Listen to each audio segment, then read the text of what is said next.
नमस्कार साथियों, बहुत ही स्वागत है आपका हमारे YouTube चैनल कुमार स्टूडियो 688 पे। साथियों, अगर ये वीडियो नया देख रहे हैं तो हमारे Facebook चैनल को फॉलो करें कुमार स्टूडियो।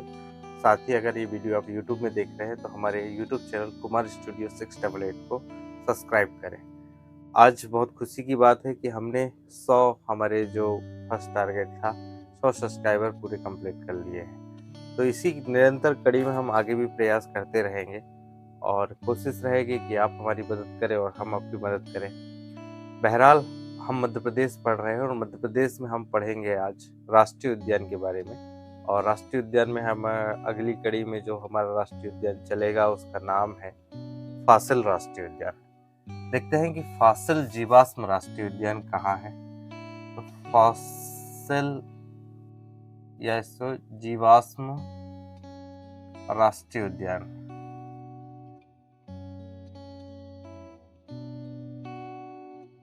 राइटिंग ज़्यादा ठीक नहीं है लेकिन फिर भी समझ लीजिएगा।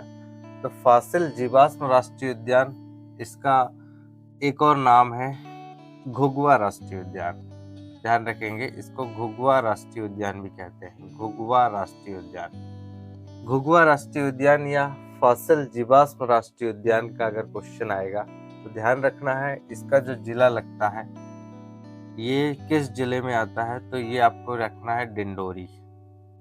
डिंडोरी जिले में ये आता है मध्य प्रदेश में। साथ ही ये जीवाश्म राष्ट्रीय उद्यान मतलब पूरे भारत में 4 जीवाश्म राष्ट्रीय उद्यान है, उसमें से एक हमारे मध्य प्रदेश में ये डिंडोरी या फासिल जीवाश्म राष्ट्रीय उद्यान के अंतर्गत आता है। पहला जो अगर पूछेगा कि पहला कौन सा है तो आपको सिलथैरा, ध्यान रखेंगे सिलथैरा। सिलथैरा एक राष्ट्रीय उद्यान है जीवाश्म। दूसरा है देवरी, ध्यान रखेंगे देवरी। और तीसरा आपका है बरबसपुर, यानी बरबसपुर। ये 3 और चौथा है घुघुआ या फासिल राष्ट्रीय उद्यान। ये 4 हमारे टोटल भारत में आएंगे जीवाश्म राष्ट्रीय उद्यान।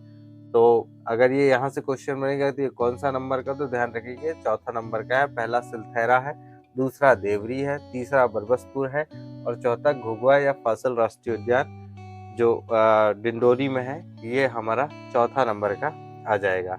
इसकी स्थापना का अगर क्वेश्चन बनेगा कि इसकी स्थापना कब हुई थी तो आपको स्थापना का बताना है 1968। 1968 को जीवाश्म राष्ट्रीय उद्यान की स्थापना डिंडोरी वाले की भारत सरकार के प्रयास के द्वारा कर दी जाती है। क्षेत्रफल की अगर बात करेंगे कि क्षेत्रफल का क्वेश्चन बनेगा तो क्षेत्रफल का क्वेश्चन में साथियों कुछ नहीं करना है।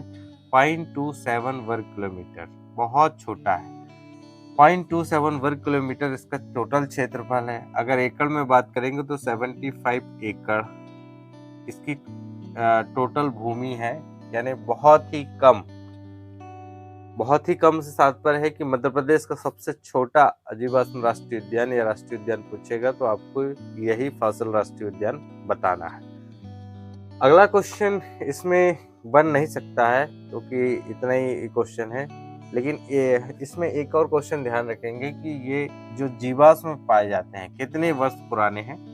तो ध्यान रखेंगे 90 मिलियन है ना, 90 million to 150 million year ago, यानी जब दुनिया में पेंजिया अंगारा लैंड, ये जब लैंड टूटे और उनके कारण हमारे प्रकृति में हमारे भूगर्भ में हलचल हुई तो उसके कारण निर्मित ये क्षेत्र माना जाता है कि इस क्षेत्र में कुछ हलचलें हुई होंगी और जितने भी जीव जंतु हैं, जितने भी पेड़ पौधे थे वो भूमिगत हो गए और भूमिगत होने के फलस्वरूप उनके जीवाश्म आज प्राप्त हो रहे हैं। इस प्रकार की कहानियाँ हमारे पुस्तकों में या तमाम जनमानस में फैली हुई हैं। तो ध्यान रखेंगे बहुत ही कम इसमें क्वेश्चन है, लेकिन जितने भी क्वेश्चन है बड़े इंपॉर्टेंट क्वेश्चन है। चूंकि मैंने अभी एग्जाम दे के आया पटवारी का और उसमें जो क्वेश्चन आए थे हमने अभी तक जिसमें पढ़ा मेरी बहुत मदद हुई उसमें से, और मैंने 7 क्वेश्चन उसमें करेक्ट किए। आपके पढ़ाने के कारण मैं पढ़ लेता हूँ, बाकी और दूसरा टाइम तो मेरे पास है नहीं पढ़ने का। तो मैं ये कहता हूँ कि जितने भी हम बात करते हैं क्वेश्चनों के बारे में वो पॉइंट टू पॉइंट या फिगर टू फिगर बिल्कुल एक्यूरेट करेक्ट है, इसमें कोई संदेह नहीं है। क्योंकि मैं ऑथेंटिक सोर्सेस के साथ आपको जानकारी देता हूँ।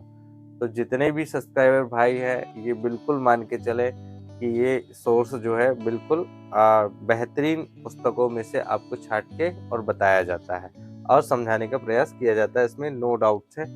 भले ही मध्य प्रदेश के एग्ज़ाम हो या और दूसरे एग्ज़ाम हो, उनका और कुछ मानना हो, लेकिन जो सोर्सेस आपको दिए जा रहे हैं ये बहुत गारंटेड और प्रूफली है, हाईली प्रूफली। तो आपको ध्यान रखना है कि घुघुआ राष्ट्रीय उद्यान, जीवाश्म राष्ट्रीय उद्यान दिंडोरी में मध्य प्रदेश में आता है। स्थापना 1968 को हुई है।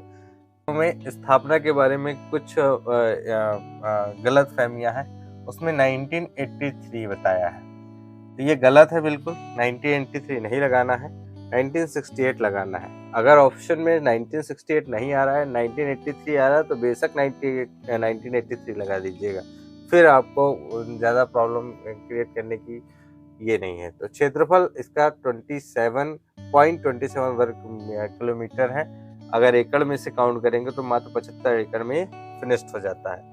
साथ ही इसका हम ईयर देखेंगे कि ये कितना पुराना है, तो लगभग 90 मिलियन से लेकर के 150 मिलियन पहले तक के इसमें साक्ष्य मिलते हैं। अगली स्लाइड में मैं आपको बताऊंगा कि किस किस प्रकार की चीज़ें हैं। तो लाइट बंद करना पड़ता है क्योंकि हमारा प्रोजेक्टर इतना हाई लेवल पर नहीं है।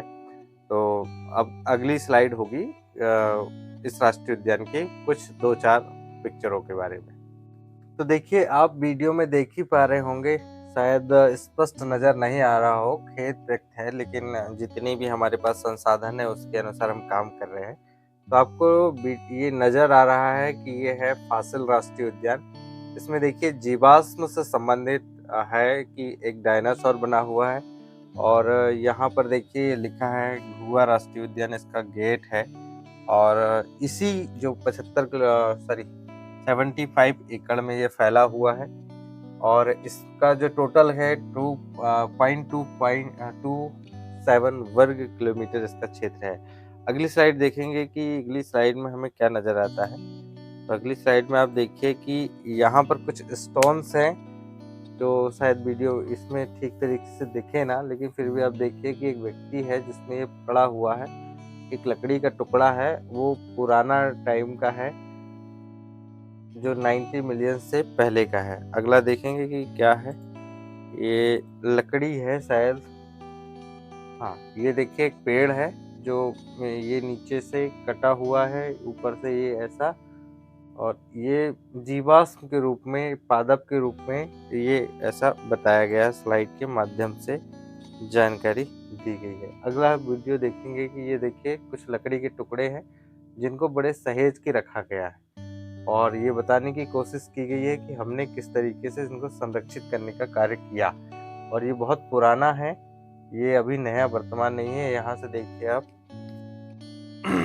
ये पूरा एक मंच बनाया गया है, स्टेज बनाया गया है। स्टेज में ये लकड़ी के टुकड़े को तमाम छोटे छोटे ये सब रखे गए हैं, लकड़ी के टुकड़े, और ये बताया जा रहा है कि कितना पुराना इसका इतिहास है।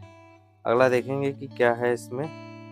अगले में आपको कुछ म्यूजियम से संबंधित चीज़ें हैं। म्यूजियम में जो छोटे छोटे आपको नज़र आ रहे हैं, ये पादप हैं, ये छोटे छोटे, तो ये जीवाश्म के रूप में सहेज के रखे गए हैं, और इसका इतिहास बहुत पुराना है।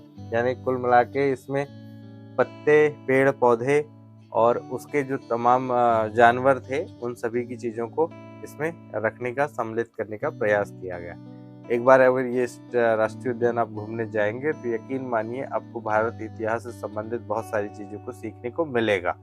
हमारा तो सौभाग्य प्राप्त हमें हुआ नहीं है कि हम जा पाएँ, लेकिन अगर आप जा पाएँ तो बहुत अच्छी बात होगी। साथ में अपने बच्चों को ले जाएँ, ये बहुत अच्छी जगह है घूमने के लिए।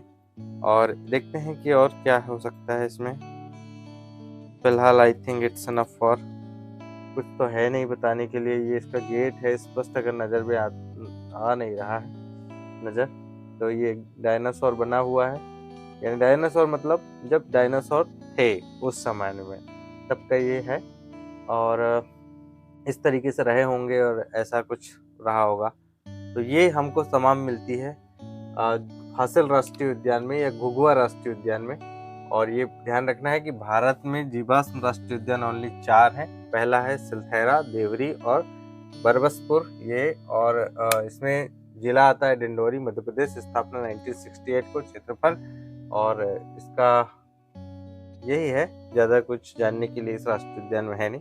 तो अगले वीडियो में हम कुछ और नए राष्ट्रीय उद्यान के बारे में चर्चा करेंगे। So I think it's enough for today. Have a good day. Thank you for watching.